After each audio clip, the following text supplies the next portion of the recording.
So, cohabitation and sexual revolution. So, before 1967, cohabitation, two people living together without marriage, it was usually focused on two people of opposite sex living together without marriage, was seen as dirty, disgusting, the kind of thing that poor and minority people did, and it was illegal in most of the states.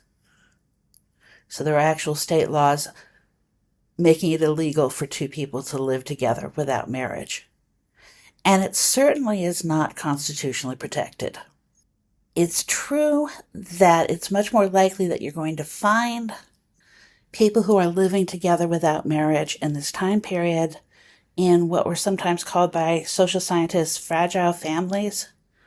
The problem is that in the 1960s, wages and jobs for less educated men are going down. So it's harder for the less educated men to find a job, and they're getting paid less, or basically their pay isn't keeping up with inflation. At the same time, there's a growing amount of tolerance for women who are having babies out of wedlock. That's seen as a much more acceptable thing among many families, particularly among Black families, particularly among working class families. And so a lot of times what we see happening, repeated cohabitation. You live with somebody, it doesn't work out. You live with someone else, it doesn't work out, where it does work out. And sort of the idea that you've seen a lot of divorce. Maybe your own parents got a divorce. And you don't want to commit to marriage until you know that this person is really someone you can depend on. So it's not that people don't think that marriage is a good thing. In theory, it's just that they're unconvinced that the actual persons they're dealing with are people who are worth getting married to. By the early 1960s, the majority of those women who are receiving welfare, payments from the federal government in this case, administered by the states, are Black or Hispanic. And most of them are single women. That's aid to families with dependent children. The idea is you don't have a husband who can support them, so she has to take care of them, and she needs financial support to help make that possible. Now, the reality is a number of these women don't have anyone to help support their children, but that doesn't mean that they don't want to have relationships or sex. And so they're under a great deal of surveillance because basically what the authorities say is that if you're living with a woman who has children and she's on welfare, then you are now taking on the role of a father. And as a father, it is your obligation to support those children. So she doesn't need welfare anymore. And there was a huge amount of surveillance done because there's this growing anxiety about welfare, and particularly about women of color taking advantage of the system of welfare. So caseworkers would show up at your apartment. They would look for men's clothing, men's shoes. They would inspect your refrigerator, see how many bottles of beer you have, what kind of food you have. They would get tips sometimes from neighbors, landlords, vengeful exes. Sometimes women who were not on welfare but resented it would give tips about women who were on welfare. And some places do midnight raids. So basically, sometimes it's the social workers, sometimes it's the police will show up in the middle of the night to check to see if a man is there in your apartment. And you'd literally have them come, and one be at the back door to make sure no one can come out, one come in the front door, and they'd check to make sure that there wasn't a man hiding in that apartment. Some states and cities actually created special fraud units that their job was to look for women who had relationships, who were on welfare. The penalties you could get for being caught, of course, you could lose your benefits, but in addition to that, you might be legally charged with cohabitation, which remember, that's illegal. You could be charged with adultery, fornication, or welfare fraud. In other words, claiming that you get welfare when you really have a man who could take care of you instead, is their argument. You could be put on probation or given a jail term or possibly lose custody of your children. It all depends on the judge. And some of those judges might basically pressure you to marry so that this relationship will no longer be irregular. Late 1960s, you have a welfare rights movement that rises up. And a lot of the women in it are Black. They've been influenced by the civil rights movement. And they wanted a number of demands. They wanted guaranteed annual incomes for everybody. But they also wanted to have rights to be treated with dignity. The right to have a relationship if you wanted to have a relationship. The right to have warning before the social worker showed up at your house. The right to have written guidelines as to how the welfare system worked so you would know what you needed to do appeal if something happened. All this kind of basic information to make it easier for them. And these women, for the most part, held demonstrations, they participated in lawsuits, and some of the liberal state Supreme Courts even say that welfare recipients had a right to privacy.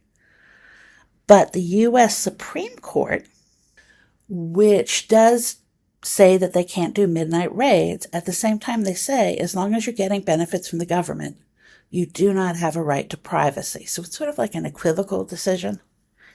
And then they also overthrew what they call the suitable father rule. In other words, if you're living with a woman, you're responsible for her children. They threw that out of court, saying you can't do that to a man who's not the biological father of the children. And that resulted in about 750,000 children being returned to the welfare rolls. But there was a backlash against it. The welfare rights movement had disappeared by the mid-1970s. And the Supreme Court became increasingly conservative as they began backing off of the decisions they made earlier. In addition to that, there is a great deal of hostility in a increasingly conservative nation towards women who receive welfare, in particular Black women who receive welfare, and depending on the part of the country, Hispanic women who receive welfare. So you have cuts to welfare programs and new use of technology like fingerprints, photos, computers, things to monitor and supervise. And they also start doing the old things again, like the unannounced searches, the midnight raids, those kinds of activities. 1996, they revised the welfare system entirely under President Clinton, working with Congress. And so instead of having a national system, instead the states are all going to get money in grants, block grants, that they then decide how they're going to use it to help poor people. And that varies really widely from state to state. But a critical requirement of the new program is to promote marriage. And so they have advertising campaigns about the virtues of marriage in areas where women on welfare were expected to be. They have classes for women to take to tell them how to get married. And of course, there's sort of a limited usefulness of this because none of them are actually dealing with the men, which is the other part of that equation. Abstinence-only sex education, all these things designed to try to force women into marriage because the assumption is if women are married, they will no longer be poor, and therefore they won't need welfare. So that's one piece of what's going on with cohabitation. Another piece what's going on is sort of what I'm calling here college rebellions, where young people start living together. The case that gets a lot of public attention to this practice is Linda LeClaire, a student at Barnard College. In 1968, she agrees to be interviewed for a New York Times article, and she's supposed to be anonymous, but they're really easily people are able to figure out who she is, including the authorities at Barnard College, where she gets into a massive amount of trouble.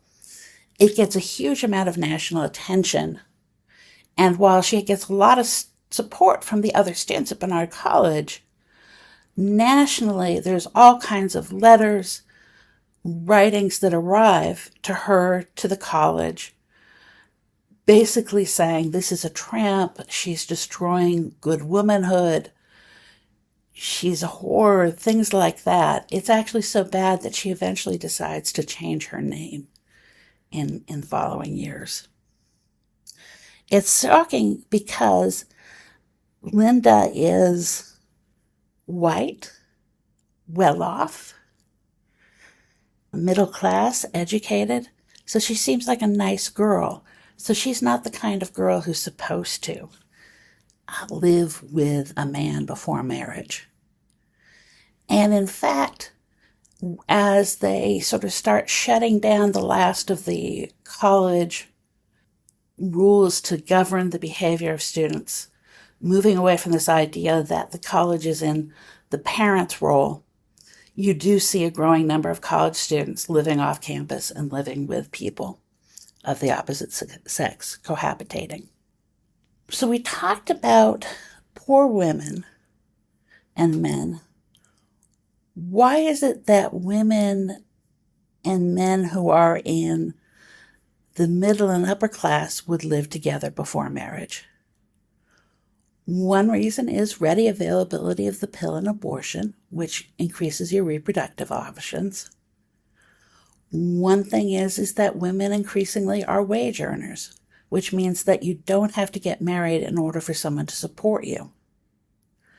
A lot of the women don't want to get married young because they want to get educated first, so they postpone marriage for education.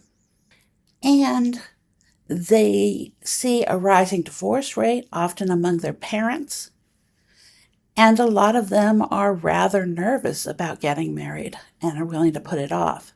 There's another group, sort of the opposite of the young people. There's a number of old people who are cohabitating too, and that's because often they'll lose their benefits. Let's say you're a woman and you're getting your widow's benefit from Social Security. Well, if you remarry, you'll lose that. You might lose your pension. And so there are a number of older Americans who are living together for financial reasons in their old age. There are another group, which are same-sex couples. And obviously, there's a wide range of same-sex couples. The ones who end up living together, cohabitating, tend to be whiter. They're sort of disproportionately white. They tend to be older. They tend to be better off. And they tend to be better educated. Because, there's a lot of dispute in the gay community about whether living together is the way to go, or if they should be looking for an alternative way of organizing relationships. What happens in the 1970s is there really is a regional split.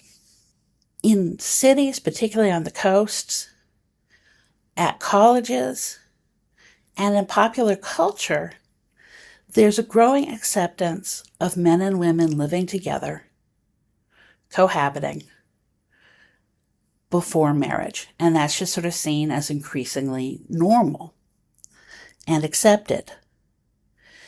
In small towns and suburbs, particularly in the South and Midwest, that is not accepted at all.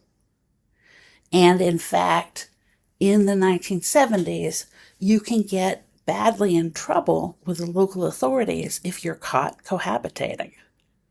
There are people who lose their jobs, who get driven out of town because they're engaged in cohabitation.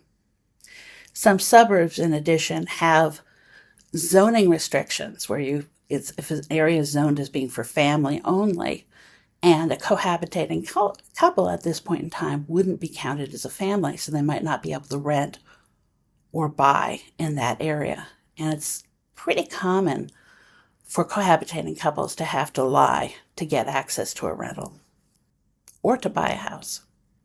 By the 1980s, most people think cohabitation is normal. The majority of American women growing up in this era spend time cohabiting before they marry. It's just what they do. And even Ann Landers, the advice columnist, who's been pretty conservative on this issue for decades, even Ann Landers starts approving in 1993, seeing it as a good way to prepare for marriage, to try it out basically through cohabitation. At this point in time, gay and lesbian people are beginning to demand what is going to be called domestic partnership rights. And the idea is it's not fair that a gay or lesbian person who has a partner would work for a company, but when they get their benefits, they can't give spousal benefits to the person that they live with and consider the equivalent of a spouse. And so there is an ongoing battle to try to get access. It mostly happens in cities, on the coasts, to start with, but it expands. Some corporations agree to it. And in many cases, though the people are really pushing it are gays and lesbians, straight couples end up benefiting as well, right? Because they also are living with someone who they want to have benefits. At the same time, in general in America, there is a strong idealization of marriage. And that plays out in the way that taxes are constructed. Generally, you're better off being married. It's played out in a variety of different policies.